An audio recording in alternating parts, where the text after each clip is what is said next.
rooms that you enjoy, go to, and be near? The little garden behind the Notre Dame. And that's absolutely beautiful. And if you can get down to the quays to sunbathe, that's quite nice. But you have to climb over the wall when the police aren't looking.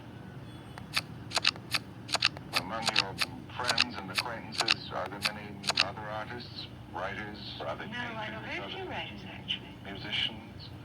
I know a great many painters, and again, I didn't notice it until the last party I had last spring. A lot of painters there are, and they were having very funny conversations. Some of them didn't know one another. And I heard one say to the other, "I'm figurative, and I'm not ashamed of it."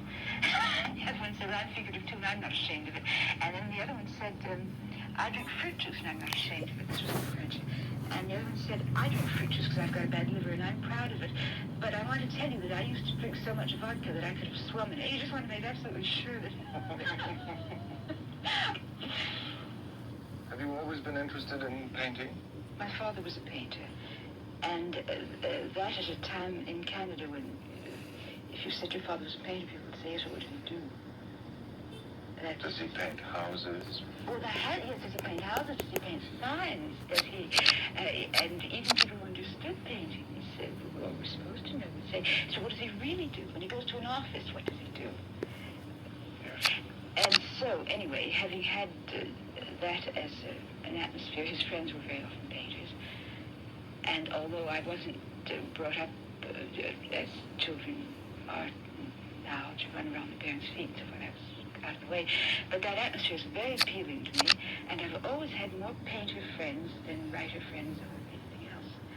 I feel completely at home the instant I walk into someone's studio. I don't know why. While we're on the subject, are there any painters living here in Paris whose work you admire more than others? Oh, yes, there's several. I go to a lot of galleries, and I buy paintings, usually young painters. And, well, one example was Thomas Connaught. He came to Paris, let me see, about 4 years ago from Budapest.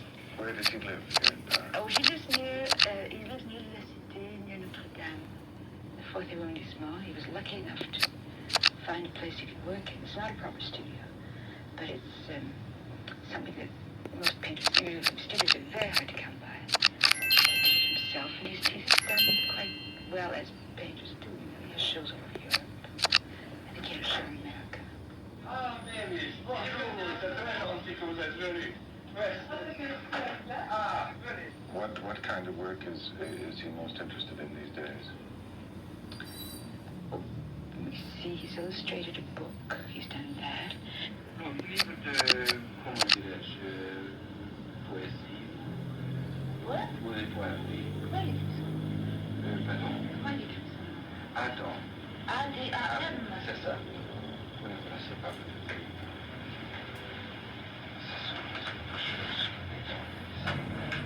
Ah oui, oh, c'est formidable. Oui, c'est. Il y a le chanteur, là, qui est professionnel. Qu'est-ce qu'elle fait? C'est de danse. Ça, c'est plus vieux, je vois que c'est... Oui, c'est 62. Oui. Ah, ça, c'est nouveau. Oui. Mais j'aime beaucoup, c'est le... Oui, je cherchais là. C'est aussi la même variation, la même sujet. And then he's worked something out which I can just see for the first time myself, which is on silk, Japanese silk. La technique est la suivante. Je commence à faire la peinture sur soie. Partly batik technique and partly something else which I don't entirely understand because the whole technical side, unless it's explained to me in detail. Je avec le cire chaud. Et puis j'arrive lentement, doucement, et les couleurs les plus foncées.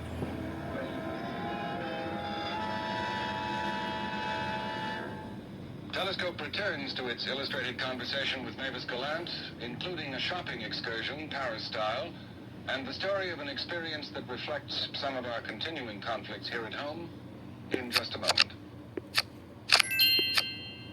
Well, let's turn back to your early days as a professional writer. Is it true that you packed up and left Canada for Europe before you'd actually made your first sales in the New Yorker magazine? Yes. A story is often told to me about myself, which is inaccurate. I have been told very often that I sold a story and quit my job and went away, which is nice, but it's not true. You were in Montreal at this time? Yes, I was working for a newspaper. And I had said that I was leaving, and people began to seem worried or skeptical. Worried, too. And I remember someone saying to me in the press club, "You mean you're going overseas with a lot of half-finished stories and you want to live on them?" And I thought, well, you know, there's something. So I finished one, and it was finished. And I sent it to the New Yorker, and I had an answer back saying, the background's too Canadian, and it would require too much explaining, but I haven't got anything else. And so I got another story that the background wasn't so Canadian, and sent it, and it was accepted.